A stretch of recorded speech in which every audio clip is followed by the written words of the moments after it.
중직자가 반드시 받아야 할 것이란 제목으로 말씀을 나누고자 합니다. 전번 주일날에는 제가 뭘 전했냐면은 중직자의 오직이라는 말씀을 전했습니다. 우리 중직자가 가져야 할 것은 다른 거 없습니다. 딱 오직을 되어져야 됩니다. 우리가 이것이 안 되다 보니까 자꾸 염려질을 하게 되고 다른 것을 생각하고 다른 것을 바라보고 있습니다. 그런데 다른 존재가 없다면 괜찮습니다. 한순간 한순간 놓쳐도 괜찮은데 분명히 흑암이라는 세력들이 사단이라는 존재들이 하고 있더라. 그 실체와 존재가 분명히 있기 때문에 우리는 그것을 꺾어야 됩니다. 그런데 어떤 성도들을 보면 허상으로 보는 사람이 있어요. 무슨 사단이 있느냐? 창세기 3장이나 나올 일이지. 지금은 시대인데 지금 사단이 있고 귀신이 있냐 하는 사람도 있습니다. 그거는 직접 체험해보면 그 소리가 저절로 나오게 됩니다. 오늘은 중직자가 반드시 찾아야 할 것이라 해서 말씀을 전하고자 합니다. 지금 이 시대는 어느 때보다도 중직자 시대입니다. 중직자가 살아야만이 이 목회하는 목회자도 목회를 바로 할 수가 있습니다. 중직자들이 죽어 있으면 목회하는데 상 힘듭니다. 왜 힘드냐? 이상한 걸 받아들여서 이상하게 목사님을 태클 잡고 그래버려요. 목회하는데 상당한 지장을 주고 있어요. 그렇기 때문에 평신도는 좀 부족하다 하더라도 말씀의 미덕까지만 가면 충분합니다. 그런데 우리 중직자 여러분께서는 말씀의 확신 정도를 가지세요.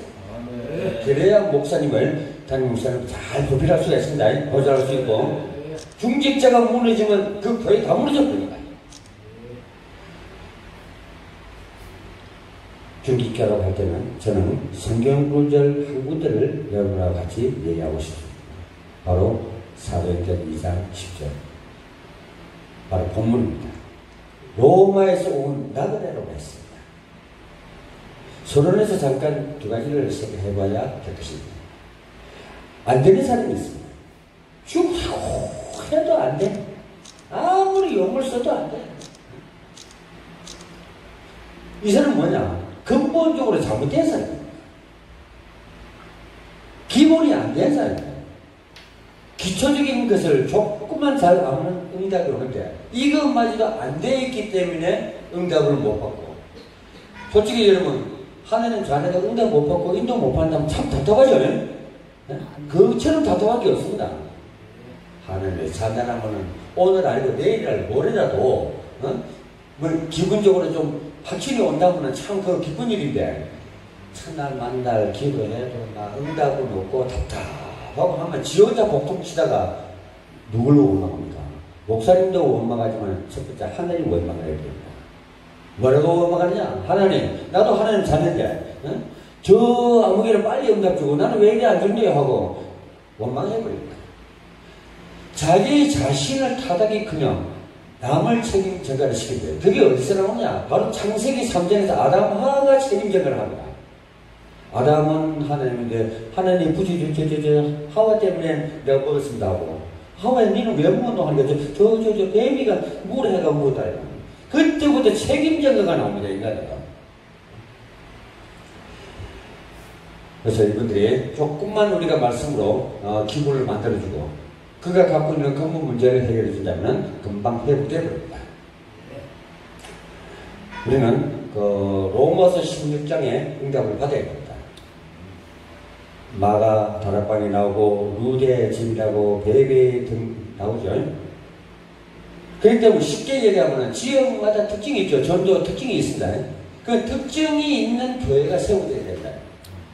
대학가에 가면 대학 전문교회가 세워지고 무속인들이 많은 데 가면 무속 전문교회가 세워져야 됩니다. 그렇지 않으면 그 무당들을 꺾을 수가 없습니다. 우리가 우상이 심한 저 여수나 제주도 같은 데 가서 목회하려면 보통 힘든 게 아닙니다. 우상이 그만큼 강하기 때문에. 그러면 우상을 꺾는 힘을 갖고 있어야 된다는 겁니다.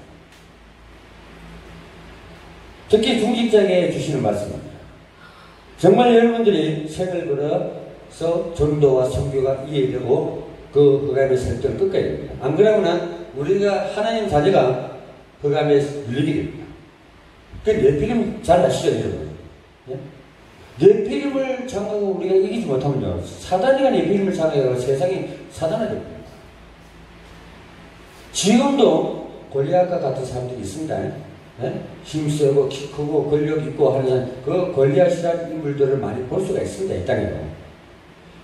그러면 그 키 작은 1m 60cm 되는 다윗이 꺾어버리죠. 왜? 하나님의 언약을 믿었기 때문에. 하나님의 계획을 알았기 때문에. 너는 골리앗 앞에 서도 너는 이긴다 하는 거 확실히 있었기 때문에 골리앗을 물리칠 수가 있습니다. 네? 그러지 않으면 이스라엘 백성들 같이 벌벌 떨었겠죠. 뜹니다. 사실하면 떨 수밖에 없어요. 이런 사람인데. 우리가 한번 성령 인도를 제대로 받아야 됩니다. 성령 충만 한 번만 제대로 해버리면 지속하게 됩니다. 일시적으로 끝나는 것이 아니라 사도행전 1장 8절까지 오직 성령이 너에게 임하시면 너희가 권능을 받는다죠. 그뿐만 아니라 세상 끝날까지 너희가 임마누엘 하리라 그랬어요. 이 같은 축복이 없습니다. 그리고 더한 축복은 마태복음 28장 18절 20절입니다. 하늘과 땅의 모든 것을 주셨다. 그리고 창세기 1장 28절에 생육하고 번성하고 만물을 다스린다고 했어요. 이 3가지의 성경 기절의 축복만 우리가 누린다면 이 세상에 승리해버립니다. 하늘과 땅의 권수를 줬다. 급하면 아버지와 아들과 성령의 이름을 세례를 주고 치유하라는 얘기예요. 그러기 위해서 병든 세상을 살리기 위해서 제자화 시키라. 그래야만이 병든 세상을 살릴 수가 있습니다. 이 병든 미쳐져가는 정치를 살릴 수가 있습니다. 이 흑암의 경기를, 이체 경기를 바꿀 수가 있습니다. 네? 삼성 이건희 같은 총수 한 명만 전도연을 만들어버리면 이 세상 끝나버립니다. 우리가 이들을 위해서 하나님께서 저와 여러분들을 불렀습니다. 세상이 호수와 같이 조용하고 화평의 세계를 누렸다면 하나님께서 전도하라 소리 안 하죠. 생명 살리라고 얘기 안 하고 우리는 잘 안 부릅니다. 왜? 하나님의 뜻대로 다 이루어졌기 때문에. 그런데 그렇지 않기 때문에 저와 여러분을 불렀다는 거예요. 지금 더군다나 더 상처 입고 살아가는 사람들 많습니다. 경제적 어려움으로, 정치적인 불안감으로, 국가 위기로 많은 것들로 걱정에 지금 쌓여 있습니다. 심지어 우리 하나님 백성들까지도 염려하는 염려들을 하고 있습니다. 이 나라가 어떻게 될까? 하나님의 성질을 어떻게 가져갈 것인가? 그걸 하건데 우리는 걱정 안 해도 됩니다. 조금 더 하나님의 섭리가 이 땅 가운데서 이루어진다면, 말 그대로 되어진다면 이 나라는 절대 혼란만 있어버리지 더 이상의 반도가 나거나 없애지거나 한 일은 못한 사실입니다. 아무리 김정은이가 발버둥 쳐도 이 땅은 끝도 없습니다. 중공, 러시아가, 일본이 아무리 까불어도 대한민국은 확실히 존재합니다. 누가 있습니까? 우리 든든한 백이 있잖아요, 하나님. 이분이 가만히 놔둬 있겠습니까? 성과 악에 완전히 분리하시는 걸 하나님인데. 우리가 예수 믿는 자의 정체성만 지켜도 하나님이 축복하십니다. 이 정체성마저 없는 사람들이 너무나 많습니다. 우리 조금 부족합니다. 나도 부족하고. 부족하지만은 참 올바른 지도자, 올바른 스승을 만나자면 우리 부족함을 채울 수가 있습니다. 그리고 서로가 복음을 나누다 보면은 복음적인 사람이 되고 뿌리를 내리고 체질화 되어버립니다. 그러면은 되는데, 그렇지 못하는 사람들이 이 땅에 너무 많다는 사실입니다. 성경에 있는 최고의 응답을 하나님이 언제 어떻게 해주셨는가? 복음을 회복하는 출애굽 시대의 응답을 주셨습니다. 누구에게? 모세를 통해서 이스라엘 백성들에게 출애굽의 응답을 주셨다는 거예요. 성경 구절을 참고할 것은 출애굽기 3장 16절 18절과 여호수아 3장 1절에서 13절, 또 6장 1절에서 20절을 참고하시면 하나님의 출애굽의 시대의 응답을 볼 수가 있습니다. 이것은 우리가 중직자들이 꼭 기억할 문제들입니다. 복음과 함께 바벨론을 할 때 학계 2장 1절 9절에서 응답하십니다. 학계 2장 1절 9절에 대해서 보면은 제사장에게 말하라, 총독에게 말하라, 모든 유사를 일으켜 백성들에게 말해라. 그날에 하늘과 땅과 바다와 열방이 진동케 되리라 했어요. 성취된 날이 언제냐? 바로 그날. 그날에 우리가 성취되고 그 체험인과 증거가 성취가 되어야 됩니다. 오늘날 하나님께서 내가 생생한 살아있는 말, 길이요 진리요 생명을 너에게 주셨으니 너희는 증거를 일으켜라. 솔직히 우리나라 지금 사람들이요, 언제 무당들 제일 돈 많이 벌지 않을까? 영광교에서 스타트했잖아요. 그때 무속인 역술인 아주 봄날에 아주 무더기도 버는 날. 그러고 부장에서 이사 갈 집이야. 그렇다고 이제 서울대 갔지. 좋은 대학을 갔지. 엄마들이 직업 증성을 들이죠. 그때 어디 갔냐? 어느 집사님 하면은 여보, 나 새벽 기도 갔다 올게 해놓고서 역술인 집에 예약하고 가리게요. 이번엔 무슨 말이냐? 참 진리가 너희를 자유케 하리라 하는데, 참 진리를 가진 자가 비진리를 가진 자에게 사주팔자 운명을 맡기고 묻더라. 그러니 하나님 입장에서 보면 얼마나 답답하겠습니까? 내가 너희들에게 이 말씀을 줄 때는 그렇게 하는 거 좋네. 이 말씀 왜 음성을 듣듯이 분명히 못 듣냐?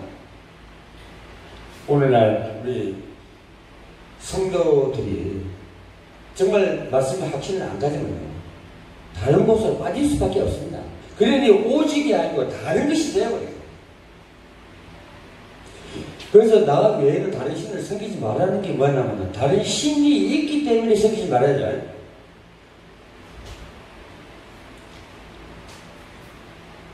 우리가 출애굽뿐만 아니라 또 로마에서 로마 270년 동안 소속됐죠.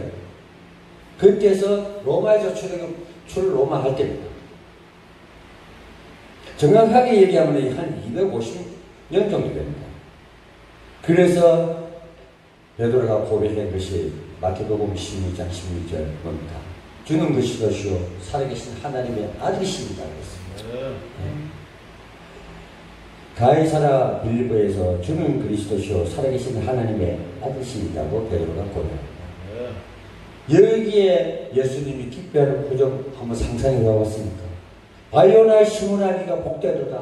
그 감격에 찬, 남들은 다 선생이요 선지자요 엘리야요 뭐 이런데 베드로가 성령이 충만해서 그때 주는 그리스도요. 그때 예수님은 얼마나 기뻤겠습니까? 오늘날 우리 시대를 살아가는 사람들은 이거보다 더 위대한 고백을 남겨야 됩니다. 그래야만 우리가 살아남습니다. 사도행전 1장 14절에서는 이 언약이 마가다락방으로 전개됐습니다. 여기에 사도들은 물론 아주 중요한 70인들이 참석했습니다. 6월절에 언약의 피가 저주의 재앙을 피했듯이 오순절날 성령이 충만하니까 사람들은 흩어져서 복음을 전했다는 거예요. 전도와 선교가 되어졌다는 겁니다. 이 언약을 잡은 사람들이 바로 로마서 16장의 사람입니다. 그래서 250년 만에 로마를 완전히 정복해버렸습니다. 이것이 바로 사도행전 1장 1절에서 8절 안에 다 들어있습니다. 21세기 과제를 우리는 굳게 잡아야 합니다. 90%가 미자립된 교회를 우리가 살려야 됩니다. 그때서 돈을 풍족히 줘서 살리는 것이 아닙니다. 정말 힘 빠져있는 시기에 우리는 그 힘을 돋궈주는 걸 누가 해야 됩니까? 저와 여러분들이 해야 됩니다. 먼 길 보는 것도 좋지만 브루오션이 되는 것도 좋지만 지금 시급한 분은 레드오션들 앞에 보이는 길 정말 중간에 사람들 그들을 구해야 된다는 거예요. 무너져가는 후대를 살려야 됩니다. 청소년들을 살려야 됩니다. 정말 이들이 죽으면 우리가 개가 끓여집니다.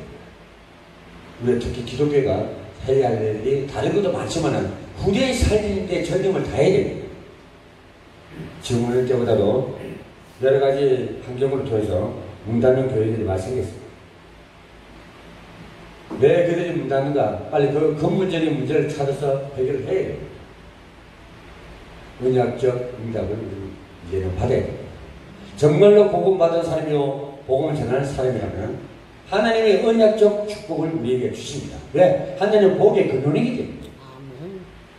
정치, 문화, 경제의 흐름을 보게 하시고 그 응답을 우리에게 주십니다.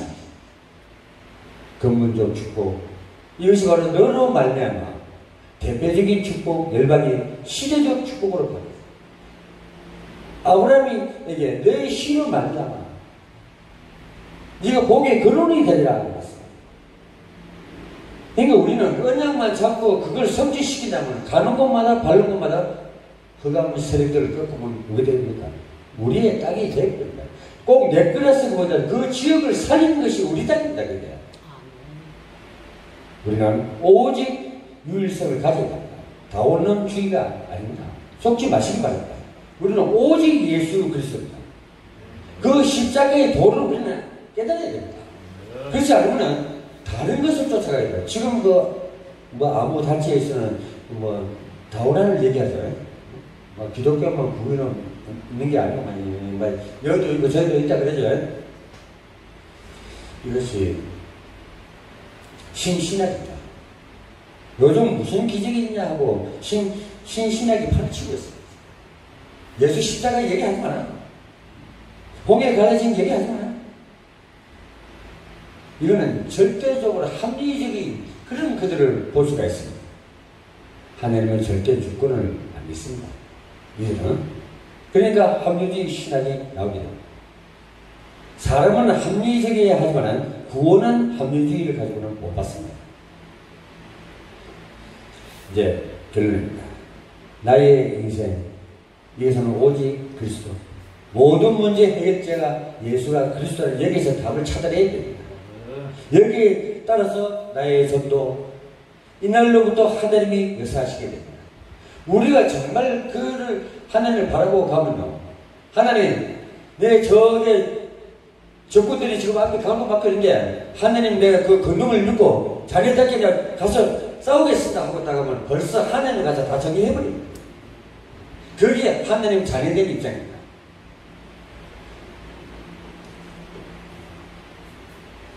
이것이 나의 인생이 되어야 됩니다. 사도행전 2장 1절에 로마로부터 나그네 오순절 날이 이르매 내 인생은 무엇을 가지고 그 삶을 살릴 것인가, 그것을 찾는 날 제대로 역사가 일어나게 됩니다. 중직자는 이 언약을 붙잡고 있어야 합니다. 또 당연히 하나님이 주신 응답을 누려야 할 자격이 있습니다. 네, 하나님의 자격이 됩니다. 그 신분과 근세를 확실히 세상 끝날까지 누리시기를 우리 주 예수 그리스도 이름으로 당부드리겠습니다. 아멘. 필요하겠습니다.